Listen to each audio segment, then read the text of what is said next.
Hi guys. Um, Welcome to another episode of Cooking with Prissy. Today we're not going to be cooking. What we are going to be doing is talking about alkaline water and the benefits of alkaline water. We're going to be discussing, do you drink alkaline water? Do you know why people drink alkaline water? So we're going to cover some of those topics. We're going to start off with saying I use the Zero water pitcher. They have a lot of water pitchers out here. They have some by Brita. They have some by Zero and other, brands and manufacturers. And I, can't say which one is better than the other, but I can only speak for Zero because that's the one I use. The reason why I use Zero water pitcher is because it comes with a TDS thermometer. So what the TDS thermometer does is that it tests your water for how many levels of impurity is in the water. Okay, so because regular tap water has like a lot of impurities. Some of the impurities that you'll find in tap water is dust, dirt, harmful chemicals, biological contaminants, radiological contaminants, and total suspended solids. So for sure you're probably saying to yourself, like, what is total suspended? What's total suspended solids? Well, total suspended solids are the physical particles that can make water appear cloudy or hazy. So yeah.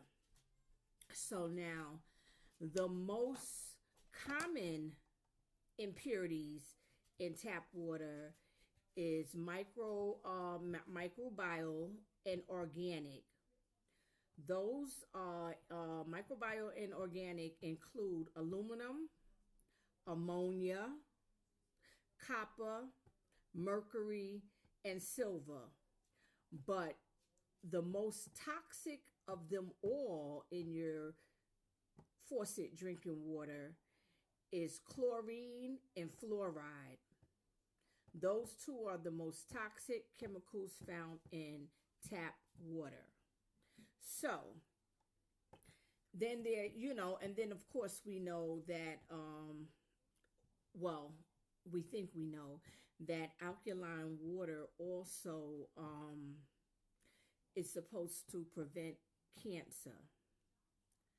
Now, I'm no doctor, so don't quote me on that. I'm no doctor. I just know from research that I've done on my own, via internet, YouTube, or whichever way you decide to get your information, or what news channel you use. But that's where I get my information, and some of the information I get from reliable friends or sources that, for me, I feel that they're pretty reliable with their information. They are not passing along like bad information. So yeah. So with that being said, everybody's water level is different depending on the state you live in. So some states could have higher levels of contaminant, and some states could have lower levels of contaminant. So like I said, it all depends on what state you live in will determine the level of contaminants. So this here is my zero water pitcher. I want you guys to see. So this is my zero water pitcher. This water pitcher comes with this TDS thermometer that reads the level of contaminants in your bottled water. So I have this glass of water here, and I have this shot glass of water. This has my zero water inside.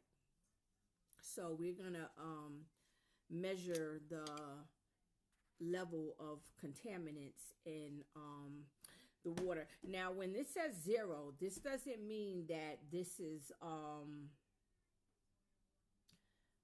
what's that water they sell that had, like, they remove everything out of it, has no type of solids or anything inside. This is not that.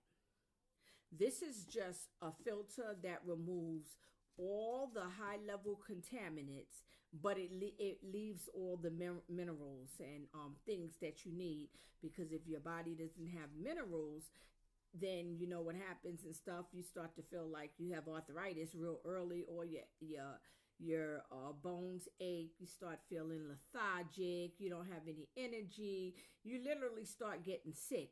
That's why they say it's not good to drink distilled water, because distilled water has absolutely no minerals.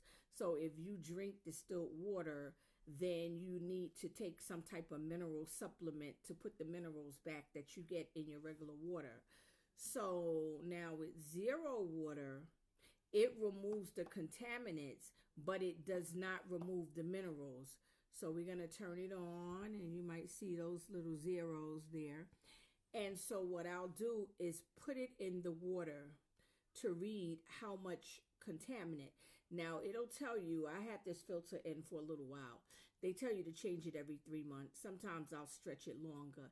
It'll tell you that if your reading is above 7, then they recommend that you change your filter. So right now, with this bottled water that I have, the reading is 0, I don't know if you can see, 001. So that means it's 1% contaminant. And when I put a fresh filter in, it's usually no contaminants. It's 000. Now this is my faucet water. So I put the thermometer in here, and if you can see the numbers, you see, it's reading 166.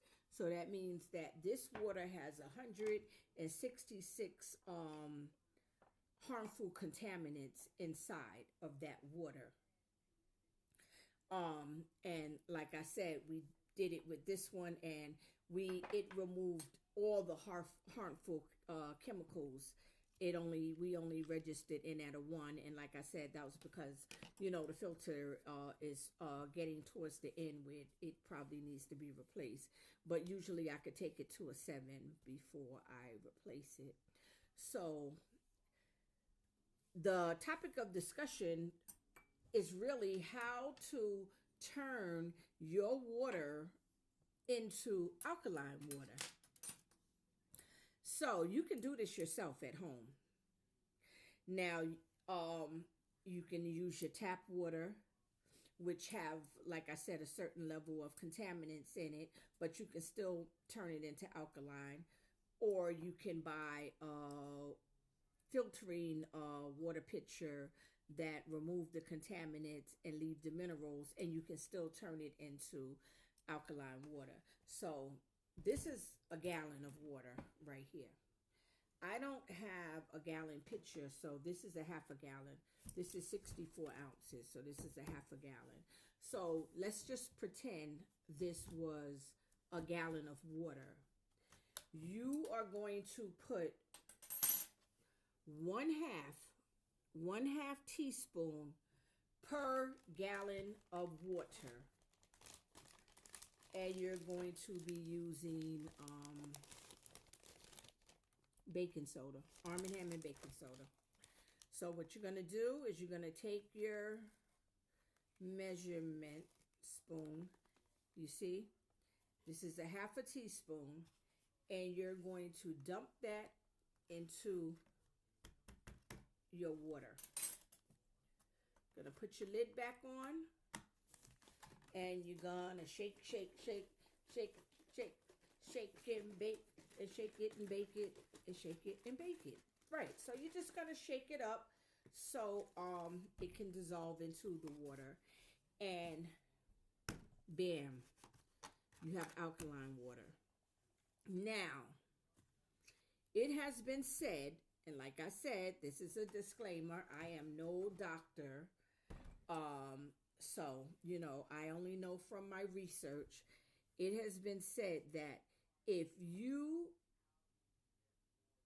drink throughout your day a 7.5 level of alkaline water, cancer cannot get into your body, because for some reason, if the levels, your alkaline or your pH, if your pH levels are 7.5, I guess, or a little higher or whatever, then for some reason, I don't know why, but cancer cannot attack.